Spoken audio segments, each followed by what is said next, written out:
வந்துட்டேன்டி, திரும்ப வந்துட்டேன். உனக்கு ஆப்பு தயாரா இருக்கு. டோரை லாக் பண்ணிட்டி. இப்படிதான் நான் எள்ளுன்னா நீ என்னையா நிக்கணும். எப்படி நீங்க எள்ளுன்னா நான் என்னையா நிக்கணும். என் கண் அசைவுக்கு உன் கால் ரெண்டும் டிஸ்கோ டான்ஸ் ஆடணும். எப்படி உங்க கண் அசைவை பார்த்தோனே என் கால் ரெண்டும் டிஸ்கோ டான்ஸ் ஆடணும். போடி. போறேன். அடியே வாடி. வந்துட்டேன். பரவாயில்ல. இப்ப போணுமா வரணுமா? ஓடிடி. அடியே சீனு, சீனா போட்டுட்டு இருக்க சீனு. நான் சீன் போடல. நீங்க என்ன சொன்னீங்க? ஓடுன்னு சொன்னீங்க. அதான் ஓடிட்டு இருக்கேன். நீங்க என்னன்னா நான் என்னையா நிக்கிறேன்னு சொல்லிருக்கீங்க. அதுக்கப்புறம் நீங்க உங்க கண்ண சேவுக்கு நான் டிஸ்கோ டான்ஸ் ஆடணும்னு சொல்லிருக்கீங்க. நீங்க சொல்லதெல்லாம் நான் செய்யணும். மொத்தத்துல ஒரு தலையாட்டு பொம்மையா இருக்கணும் நீங்க ஆசைப்படுறீங்க. அதத்தான் நான் செஞ்சிட்டு இருக்கேன். இது ஒரு தப்பா? ஆரம்பிச்சிட்டாங்க ஐயா, ஆரம்பிச்சிட்டாங்க. அண்ணி நாத்தனார் சண்டை எதுல போய் முடிய போகுதுன்னு தெரியல. நம்ம நீலிக்குட்டி என்ட்ரன்ஸ், நம்ம நாத்துக்குட்டி என்ன ஆக போதா? அடியே உள்ள கொண்டு வைடி என் பேக்க. சரிங்க அண்ணி. வந்தது வராதமா அவட்ட போய் சிறை இழுத்துட்டு இருக்க. நீ வரமா? அண்ணி நாத்தனார்னாலே அப்படித்தானே. சும்மா இடக்க மடக்க கேள்வி கேட்கணும். அப்பதான் ஜாலியா இருக்கும். சும்மா ஜாலியா கொஸ்டின் கேட்டமா. வேற ஒண்ணு நீ நினைச்சுக்கிடாத.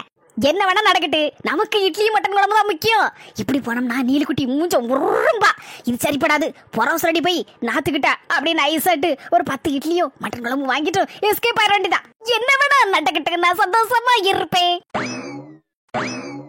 அவர் மடச்சாம்பிராணி பிள்ளை தச்சு பிள்ளை இப்படி நிக்க விட்டு பேசிட்டு இருக்கனே. உட்காரு மக்களே உட்காரு. எம்மா கால் வலிக்குமா பிள்ளைக்கு? உட்காருமா. ஐயாம நிக்கலாம் கூடாது மக்கா, கையும் காலும் வலிக்கும். ஐபர் பிள்ளைக்கு ஆகாது. சரிம்மா இதெல்லாம் சொல்லுதிய. வயிறு பசிக்கலாமா? நான் காலையில இருந்து பச்சை தண்ணி பல்லுல படாம உட்கார்ந்துருக்கேன். என்னமா வந்தோடனே சாப்பிட ஏதாவது கொண்டு வருவேன்னு நினைச்சேன். ஒண்ணுமே கொண்டு வராம உட்கார்ந்துட்டு இருக்கேன். நான் ஒரு பைத்தியக்காரி. என்னத்து சொல்ல, பிள்ளைக்கு சாப்பாடு கொடுக்காம நின்னுட்டு இருக்கேன். ராதிகா சீக்கிரம் கொண்டாமாத. நீலவண்ணி நாங்க சாப்பிடுங்க. எனக்கு பிடிச்ச இட்லியும் மட்டன் குழம்பும். அர்மல வண்ட சொல்ல மறந்துட்டேன். என் மவா மாசமா இருக்கா. அதனாலதான் என் கோவத்தெல்லாம் மீறி அவளை போய் மெனக்கிட்டு போய் கூட்டிட்டு வந்தேன். புள்ள பிறக்க வரைக்கும் அவன் நம்ம கூட தான் இருப்பா. இனி எங்கேயும் போக மாட்டா. உன்கிட்ட முதல்ல சொல்லலாம் நினைச்சேன். சரி கூட்டிட்டு வந்த பிறகு சொல்லிக்கலாமே அப்படி நினைச்சுதான் தைரியமா போனேன். பெத்த மனம் பித்து பிள்ளை மனம் கல்லுன்னு கல்லு மாதிரி அவ போக்குல அந்த வாழை குடிசையில கிடந்துக்கிட்டா.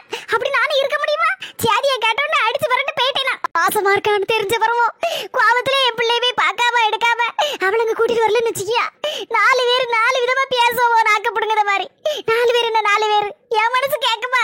பெத்த மனசு கேக்குமா? அதான் வாங்கிட்ட கூட சொல்லாம பாடி வீ கூட்டிட்டு வந்துட்டேன். நான் சண்டை போடக்கூடாதுன்னு நினைச்சாலும் இவ கோவத்துல வந்திருக்கா. என்ன அவபோத தெரியல. என்னடி வாயிலையும் படாம பல்லுலையும் படாம எலி மாதிரி குறிச்சிட்டு இருக்க. நல்ல அள்ளி நைய நறுக்கு தின்னு. அப்பதான் வயித்துல இருக்க என் பேரன பேத்திய நல்ல கோழு கோழுன்னு புஷ்டியா வளருவாவோ. நான் சாப்பிடணும் நம்ம நினைக்கேன். ஆனா சாப்பிட முடியல. கொஞ்சம் கொஞ்சமா சாப்பிடுதமா. சரி சரி நல்லா சாப்பிடு. ஏட்டி அங்க உன் புருஷன் தின்னாரா என்ன தெரியல, தூங்கிட்டுல கிடந்தாரு. அதுக்குள்ளவா விடிச்சிட்டு? நீலிக்குட்டி நீலமா சீக்கிரம் வாடா. அத்தானுக்கு ஒரு பூஸ்ட் இல்லனா ஹார்லிக்ஸ் போட்டு கொண்டா. சூடா இருக்கணும். சூடு கொஞ்சம் கூட குறைய கூடாது. பூஸ்டும் ஹார்லிக்ஸும் குடிச்ச பிறகு என்ன மெனு கொடுக்கலாம் காலையில டிஃபனுக்கு? நம்ம ராஜ பரம்பரையில பூரி பொங்கல் இடியாப்பம் புட்டு அப்ப அந்த மாதிரி தானே திம்போம். சரி சொல்லாமலே அதுல ஒண்ணு கொண்டு வருவோம் என் பொண்டாட்டி. நீலிக்குட்டி சீக்கிரம் கொண்டாடா. பூஸ்ட் கூட அப்படியே இடியாப்பமோ தேங்காய் பாலும் கொண்டா. என்ன நானும் சொல்லிக்கிட்டே இருக்கேன், ஆள் அணக்கத்தை காணல. ஐயோ என் பொண்டாட்டிக்குள்ள பேக்கே காணல. அப்பா நீலக்குட்டி என்னை விட்டுட்டு எங்க போன? அம்மா கூட பேச மாட்டா சண்டை, அவ அண்ணன் கூட பேச மாட்டா சண்டை, அவ அண்ணி அதான் அந்த சில்வன்ட்டு கூட பேச மாட்டா சண்டை. அப்போ எங்க போயிருப்பா? ஒருவேளை என் பொண்டாட்டி யாரும் கடத்திட்டு போயிட்டாங்களா? அப்போ கண்டிப்பா போலீஸ் ஸ்டேஷன்ல கம்ப்ளைண்ட் கொடுக்கணுமே. அவளை யாராவது கடத்திட்டு போக முடியுமா? அவளை கடத்திட்டு போனவன் செத்தான். ஒருவேளை அவங்க அம்மா வந்து கூட்டு போயிருப்பாளோ? எதுக்கும் லேசா அவங்க அம்மா வீட்டை நோட்ட விடுவோம். இவங்க 2 பேரும் எங்க போறாங்க? ப்ரோ ப்ரோ நில்லுங்க, ஒரு நிமிஷம் நானும் வரேன். காதுல வாங்காத, சரியான லூஸ் மனுஷே. வண்டி ஸ்பீடா எடுத்துரு. ப்ரோ ப்ரோ ஐயோ ப்ரோ நிறுத்தாம போறீங்களே, எங்க போறீங்கன்னு சொல்லிட்டு போங்க. என்ன பத்தி எப்படி கேனையன்னு எழுதி இருக்கு. ஒருத்தனும் மதிக்க மாட்டேக்கானே. சரி யார் மதிச்சானே யார் மதிக்காட்டானே இருக்கவே இருக்கு. என் மாமியா வீடு வாசில சோறு போடுற இடம் அதுதான். அங்க போய் பாப்போம். என் பொண்டாட்டி அங்கதான் இருப்பா. வேற எங்க இருப்பா? வாசில சோறு கிடைச்சா அவளுக்கு சொர்க்கம் அங்க தானே. நம்மளும் அதுல போய் ஜாயின் பண்ணிக்கிடுவோம். நான் தான் யாழினியை தேடி அங்கேயும் தெரிஞ்சிட்டு இருக்கேன். உங்களுக்கு என்ன இந்த கஷ்டம் அந்த வெயில்ல? யாம் பெற்ற இன்பம் இவ்வையகமே பெறணும், நீ மட்டும் பெறக்கூடாதா? அதனாலதான் என்னன்னே சொல்லுதே புரிய மாட்டேங்குது. அதெல்லாம் கொஞ்சம் நல்லா புரிஞ்சிடும் தன்னால. காலையில விட செம்மத்தியா வாங்கினேன். ராதிகா கிட்ட என்ன வேற யாருக்கிட்டயாவது வாங்க முடியுமா? லைசன்ஸ் உள்ள ஆள் தானே கொடுக்க முடியும். லைசன்ஸ் உள்ள ஆள் வாங்க முடியும். அதான் அவ கொடுக்க நான் வாங்க ஒரே கலையபுரம் தான் காலையிலே.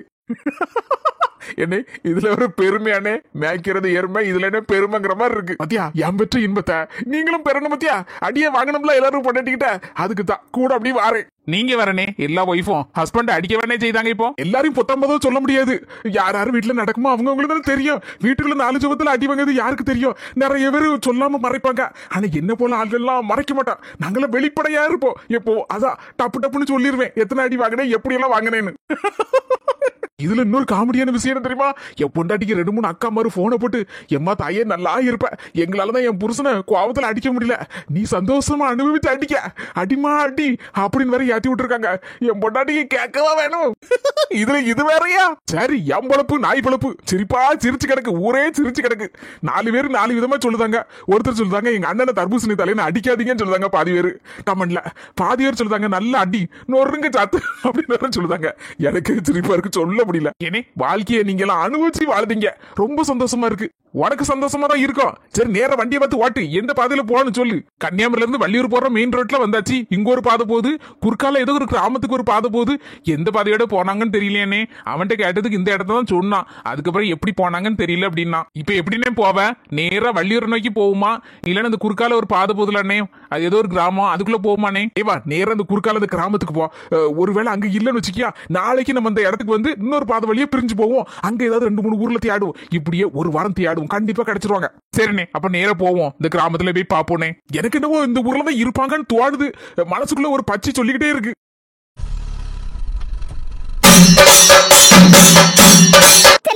ஞாபகம் இருக்கா உனக்கு? சின்ன வயசுல நம்ம ஊர்ல எல்லாம் இந்த மாதிரி தண்ணி வராது. வீட்டுல நம்ம எல்லாரும் எங்கடா தண்ணி வருது, மோட்டர் போடுவா அப்படின்னு சொல்லிட்டு ஒவ்வொரு இடமா மோட்டர் ஓடுதான் போய் பாப்போம். அப்படிதான் துணியெல்லாம் அள்ளிக்கிட்டு. ஆமாக்கா, நல்ல ஞாபகம் இருக்கு. எங்க அம்மா கொஞ்சோண்டு துணி இருந்து துவைச்சிட்டோம்க்கா. இப்ப மாதிரியாக்கா அந்த காலத்துல ஒரு பயம் கிடையாது. எங்கனாலும் போயிட்டு எங்கனாலும் வந்துருவோம். செல்ல தாயி, தண்ணிக்குள்ள விழுந்துட்டோம்னா எந்திரிச்சு வெளியே வரதுக்கே மனசு இருக்காது. அந்த காலத்துல எல்லாம் அப்படி குளிப்போம் பாத்தியா. இப்ப எங்க இருக்கு மோட்டர்? நம்ம ஊரை மாதிரி சின்ன ஊர்கள்ல மட்டும்தான் கிராமங்கள்ல கிடைக்கும். மற்ற பெரிய பெரிய ஊர்கள் எல்லாம் ஒண்ணும் கிடையாது. எல்லாம் பாத்ரூம்ல தான் குளிக்கணும். இதுல முங்கி குளிக்க சுகமே சுகம். பாத்தியா செல்ல தாயி, நம்ம எல்லாரும் நல்லா குளிச்சு போட்டு ஆளுக்கு ஒரு தூக்கு சட்டியில கொஞ்சம் கஞ்சியும் கொஞ்சம் மாங்காய் ஊறுகாயும் போட்டு கொண்டு வருவோம்ல, ஞாபகம் இருக்கா?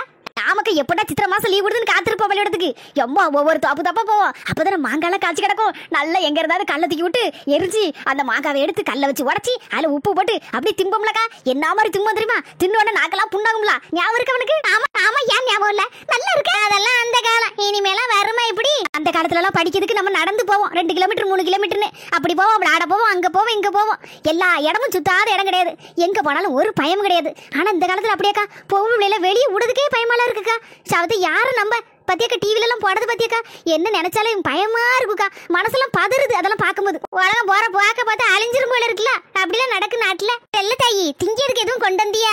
ஐயா, ஒண்ணு கொண்டு வரலையேக்கா. தெருல நின்னாப்ல அந்தால விறுவிறுன்னு இங்கன மாதிரி வந்துட்டோமா. ஒண்ணு கொண்டு வராம வந்துட்டேனே. திங்கிறதுக்கு வாய் நம்ம வருது பத்தியா. குளிச்சோன்னு வயிறு வேற கப்ப கப்பன்னு பசிக்கு பத்தியா. என் மருமட்ட கை சுத்து முறுக்கு வாங்க சொல்லியிருக்கேன், வாங்கி வச்சிருப்பா. ராத்திரி போல நம்ம எல்லாரும் மாடியில் உட்காந்து திம்போ என்னக்கா கதை பேசிட்டு அப்ப ராத்திரி போல கஞ்சி குடிச்சிட்டு அந்த மொட்டை படிக்கு வந்துருவானா. செல்ல தாயி மறந்துடாத. நான் மறந்தாலும் நீ கூப்பிட்டு என்ன? சரிக்கா, பேசுறது போதும்.